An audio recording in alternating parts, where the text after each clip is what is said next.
Hey everybody, so I'm in my backyard and it was supposed to be a nicer day today, but the sun went away and I really wanted to film this outside and looking at our foresty background.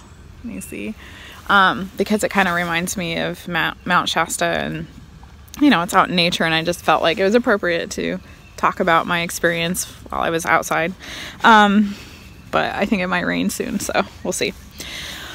So today I wanted to talk about my experience with the city Telos inside of Mount Shasta. And I was really drawn to Mount Shasta when my husband and I, he was stationed in California at the time, and we were living in Santa Rosa, and I just was going through my spiritual awakening for about a year or two by then, and just really felt the call of the mountain, as cheesy as that sounds. But I really was interested in visiting, and we made a trip. I can't remember. I think we made it for our anniversary maybe, which was in September. I really can't remember what time of year we went. That's bad.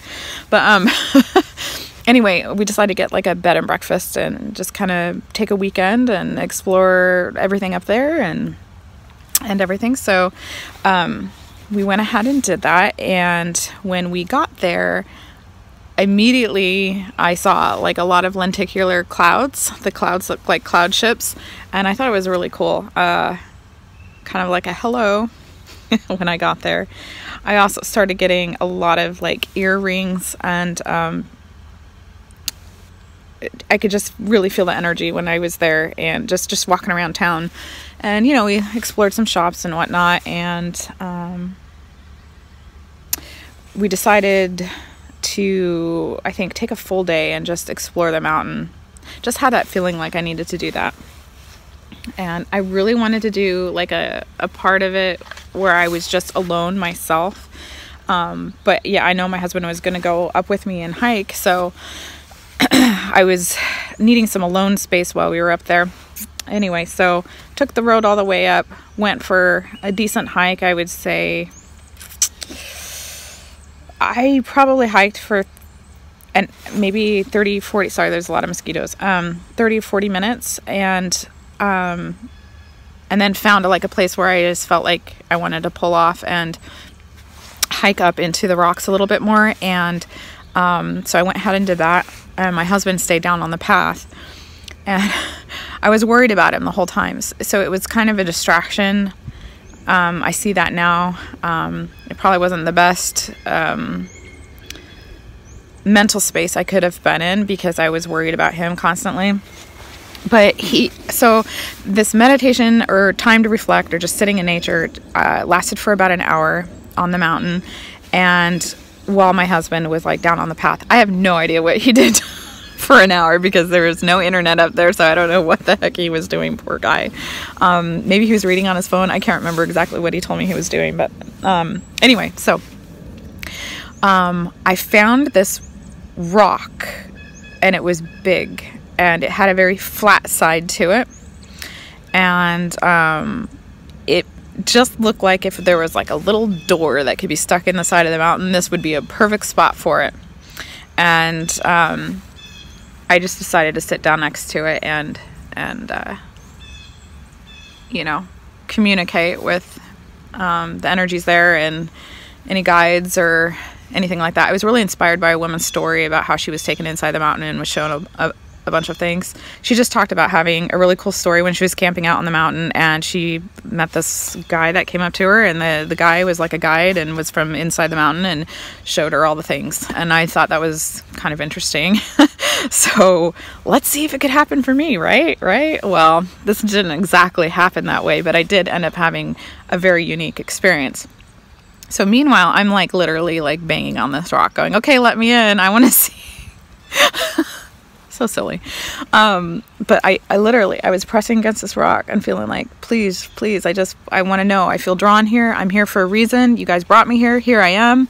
So let's have this experience. Well, I was very frustrated because that's not how it happened. Sorry, bugs. It's not how it happened for me.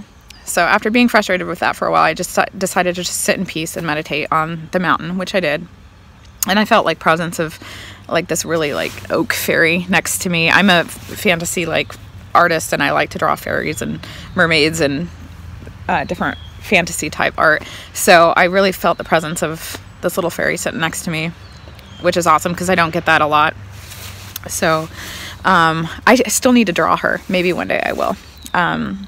So anyway, I was just meditating, feeling the peace, and just getting the feeling like energetically I probably wasn't ready to be taken on a fully conscious physical tour type of thing inside the mountain. So that frustrated me a bit, and I eventually went down the path and met up with my husband again, and we hiked back to our car. So after that, we decided to do some sightseeing around the town and going to the shops and whatnot. And I found a book. I think it's called Telos, actually. I think that was the name of the book. And if I can find it again, I'll try to link it if I find it.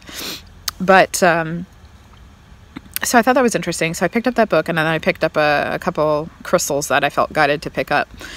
And I started reading the book a little bit. And then the first night we went to sleep in our little bed and breakfast room. That's where I had my experience. So I had an etheric experience during dream state, and it was pretty cool because I felt like they heard me. They did answer me. I was able to see the city, or what I could consciously remember it after I woke. And I will share with you what that was now. So after we went to sleep and I had a dream, I had experienced this very tall, loving leader type being, and longish blonde hair, male, and it just really was kind of like a tour guide, really, going through and showing me different things of the city, Telos. So what I do remember, though I wish I could have remembered a lot more of it, what I do remember was seeing a garden type level, and it was like the size of a football field, and it was just plants and you know, typical like greenhouse garden type things. And that's really all there is to say about that. I wish there was something more spiritually profound about that, but really it was just kind of like, here's our gardens. So, but the really cool part was then next I was taken to this platform, and he was explaining to me about the ships. So the ship looked very Navigator. Do you remember the movie Navigator from the 80s? So it was kind of like that, except for when he showed it to me, he said it could be changed by thought and intent. So I immediately saw the ship morph into like 4 or 5 different like styles of I'm struggling for the word here. Aerodynamic maybe is the word I'm looking for. So the ship changed based on its needs of flight, of where maybe it's at, or just I don't even know exactly, for lack of better words, because I'm I don't have the vocabulary for airplanes and that kind of thing. But it was really cool because just watching it morph within seconds and completely change.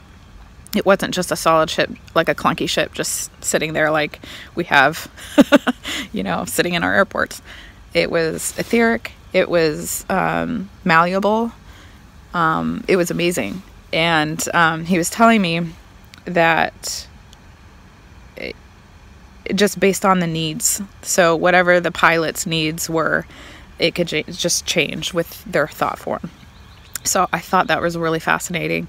And I basically just got a tour, So, and that's really all that I remember once I woke up. But what I liked about it was that they did answer, and that I did get a experience of going inside there was probably more, but honestly, I probably forgot it, or didn't consciously remember it. When you wake up and out of a dream, you try to hold on to all the cool dream parts and as much as you can. So, I felt guided to read more about the book and just kind of inform me. I was very much, this was all new to me, like the Lemurians and all of that. I felt my initial awakening probably knowing that I had some kind of connection with the Lemurians, and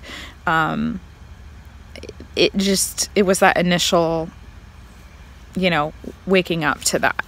And since then, I have always felt like connections with it here and there, coming back into my life. I haven't had any other experience of going inside the mountain as far as I can remember. Maybe I have etherically and in dream state, then I just don't remember. But I'm sure if I made the intention to and asked for it to happen again, I could have that experience again. But yeah, so thought I'd share that. I'm still opening to that connection, excuse me, of my life. Maybe my Lemurian past is still very new to me, and I'm still learning a lot more about it. And in the future, if something comes up that's worthwhile mentioning, I will do another video. But I hope you enjoyed my little experience, and I thought I'd share that with you. So if you like this video, please give it a thumbs up and subscribe if you'd like to hear more of my wacky, fun experiences in the spiritual new age sense, I guess. And thanks for watching. Bye.